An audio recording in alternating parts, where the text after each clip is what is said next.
Hi, my name is Jim Gibson. Thank you for joining me today on my channel. Really appreciate it. And today I want to talk to you about critical race theory, CRT. It's in the news all the time. People are talking about it and everything else. Let me give you a little bit of background about myself. I spent 20 years on the Vista Unified School District board, and it's a K-12 board, and I'm a conservative, and I was the only conservative on that board. But I'm also a business owner, been a business owner for many decades, and I'm also a former Marine Corps captain. So I spent 20 years on the board.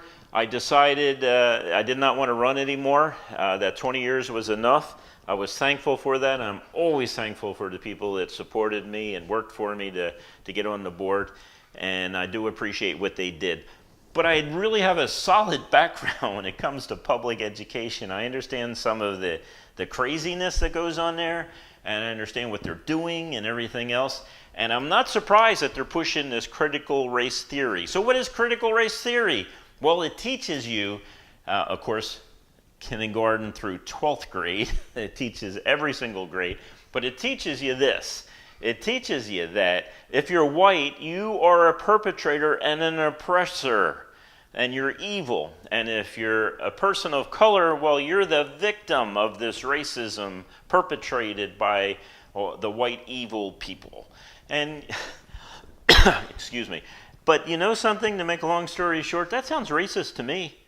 Because I know a lot of whites, and I know a lot of blacks and people of color who aren't racist, and never have been. And you know, I think this group has forgotten the fact that a lot of white people died to free the slaves also.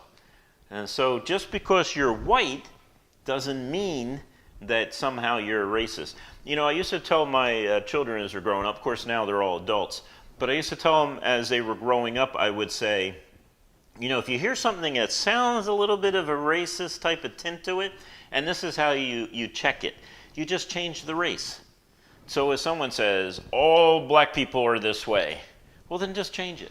Say, all white people are that way. And as soon as you do that, sometimes it reveals the fact that that is a racist statement.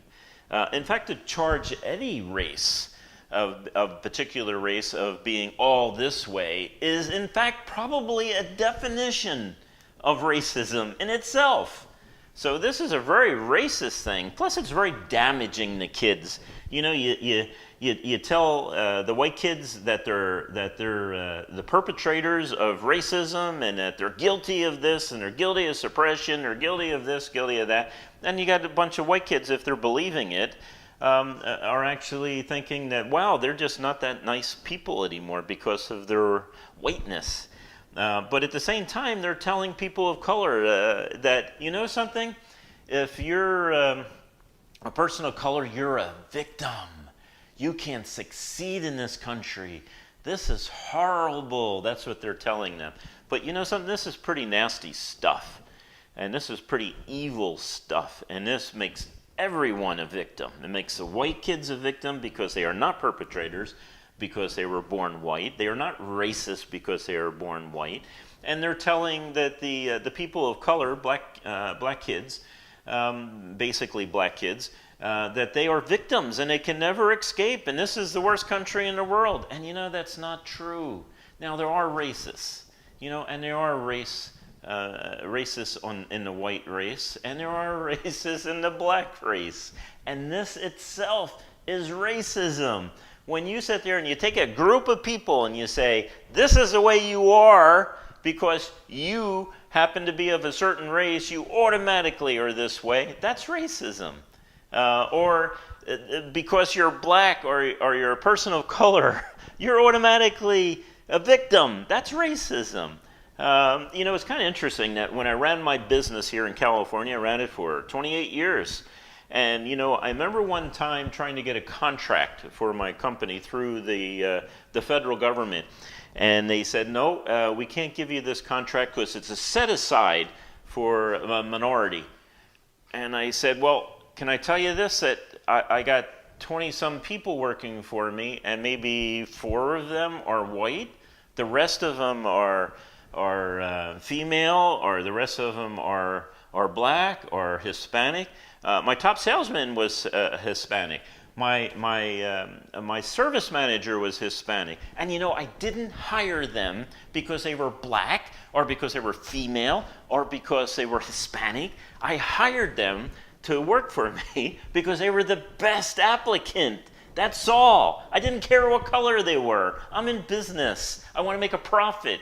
I didn't care about their race. I didn't care about their sexuality. I didn't care about any of those things because I needed to make a profit in business. So I'm going to hire the best person there is. But I was prevented from contracts because I happened to be the white guy. Now, I thought that was racism, to be honest with you. And I think a lot of this nonsense I hear today is completely unacceptable and is nothing but racism.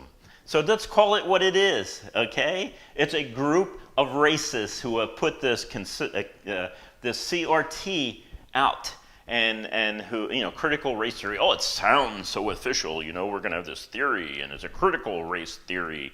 Well, the theory is racist. That's all it is. Now, let's say you have some kids in the school, okay, in public school. First of all, you know, being in public school for 20 years, if you can, you know, actually do homeschooling of your kids, you're going to be a lot better off. Homeschoolers do better than anyone else. Second group is private school does better than anyone, you know, than public school or than charter school. Charter schools are fantastic. But you know something? If your kid's in public school, then you better get involved. You need to get involved in that PTA. You need to be involved with that teacher, things like that. And let's talk about some things also.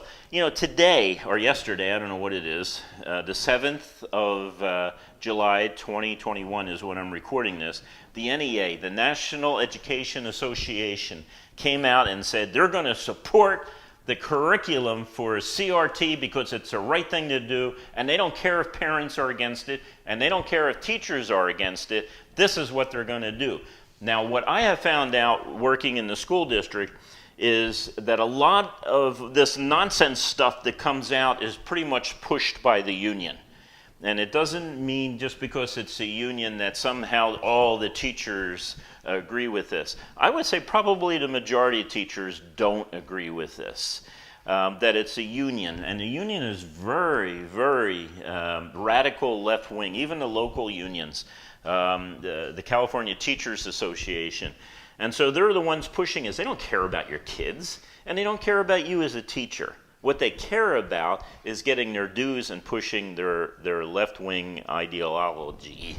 They're activists, and they want to turn your kids into activists. So the NEA, the only thing I can say is at least let's give them credit for speaking the truth in this area. That they don't care about you as a parent and what you believe or what your family believes. Or anything else. They're going to push this on your kids. They're going to make your kids little activists. You know, while they're in school and after they're in school, they're going to make the white kids feel like they're racist, and they're going to make the kids of color feel like they're victims.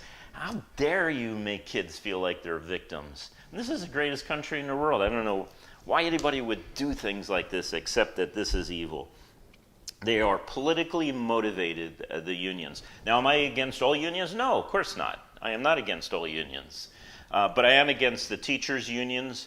I've dealt with them for 20 years. I've seen the nonsense that they've come forward with and they pushed. You know, in the Vista School District, on average, they collect in excess of $1,000 per teacher.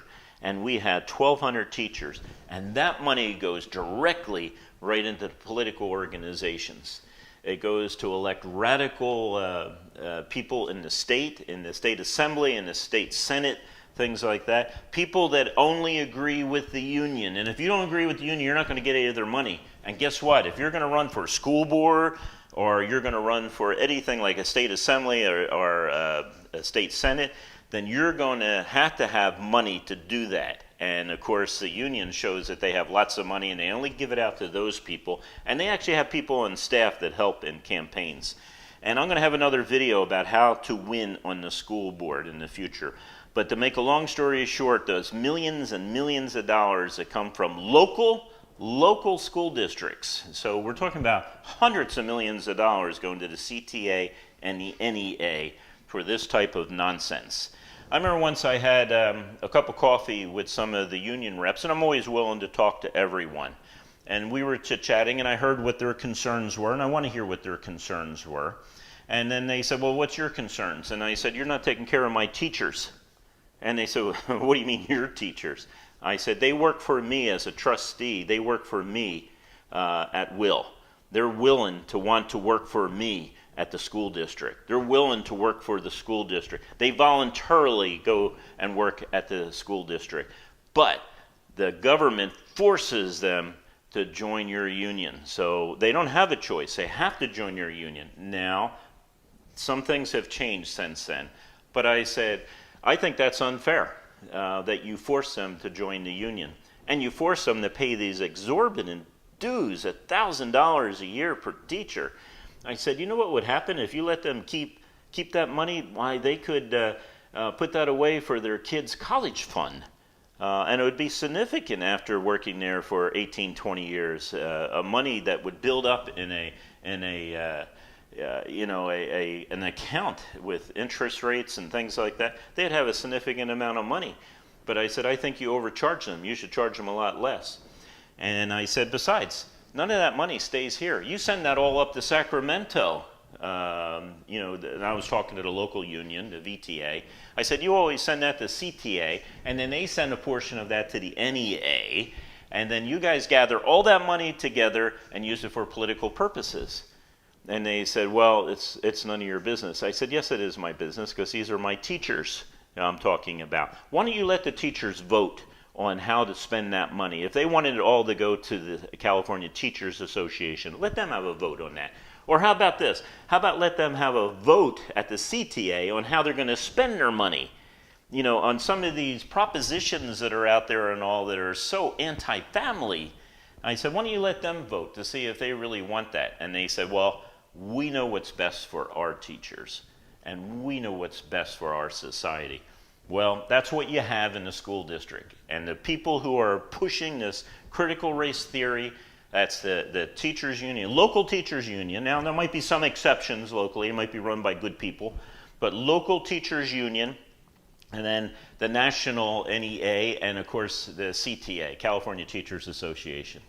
So you're going to have to be involved. It's your children. You're the one responsible for the education of your children, not the government, not the local school district. And I know they really help, and they're supposed to be there to serve you. Most of the time they don't. They serve themselves. I kind of think that the union really doesn't care about the teachers. They really don't care about the parents. In fact, if they could collect the dues without teachers, there wouldn't be teachers.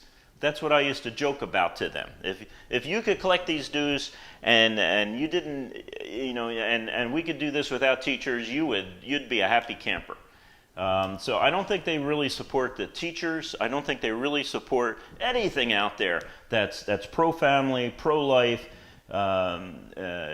taking care of the parents, listening to the parents, things like that, listening to the teachers. There's a lot of good teachers in the system.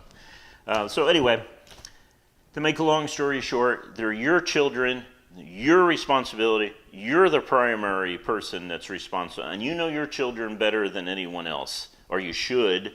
And you need to be involved in this education until they're adults and on their own. Don't allow a government agency to control what your kids hear and say. When my kids would come home each day, of course, I'd ask the thing that every parent asks: so what did you learn today in school?